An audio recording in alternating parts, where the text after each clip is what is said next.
Let's see this question. Two cell of same EMF E but internal resistance R1 R2 are connected in series to an external resistance R. What should be the value of R so that the potential difference across terminal of the first cell become zero? ठीक है, तो इसने बोला है कि देखो ये इसमें डायग्राम में थोड़ा चेंजेस है।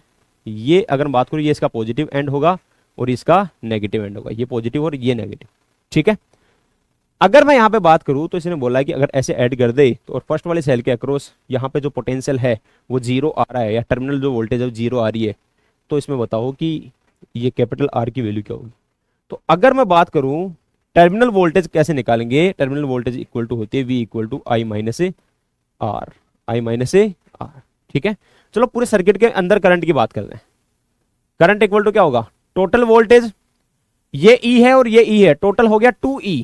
ठीक है, टोटल रेजिस्टेंस क्या हो जाएगा, इसका इंटरनल रेजिस्टेंस R1, इसको अगर मैं बोलूं इसको R2 बोल देते हैं, इसको R1 बोल देते हैं, तो R1 प्लस R2 और ये हो जाएगा तीनों सीरीज में, तो टोटल R इक्विवेलेंट क्या हो गया, R1 plus R2 plus R, ये हो गया R इक्विवेलेंट। अब इसने बोला है कि फर्स्ट सेल का जो टर्मिनल वोल्टेज है वो जीरो है, तो फर्स्ट सेल की टर्मिनल वोल्टेज लिखते हैं वो होगी E equal to E minus A I, और R1 इक्वल टू है जीरो। तो यहां से अगर बात करूं R1, या चलो आई निकाले तो आई इक्वल टू क्या हो गया, ई upon I, E upon R1। यहां से आई निकाल लिया, यहां से आई निकाल लिया, क्या कंपेयर कर दूं, क्या दोनों सेम सेम दिख रहे हैं, तो दोनों को मैंने कंपेयर किया।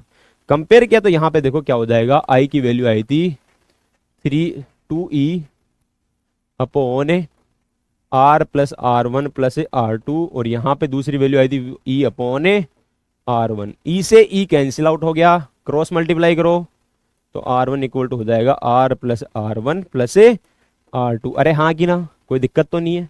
चलो R को इधर ले आता हूँ, ये हो गया R1, R2 को भी इधर ले आता हूँ, ये हो गया R2 इक्वल टू R। तो कैपिटल R की जो वैल्यू आई वो क्या आ गई मेरे पास है, capital R equal to R1 माइनस R2। हमारा जो आंसर है वो क्या हो गया, R1 माइनस R2। कोई दिक्कत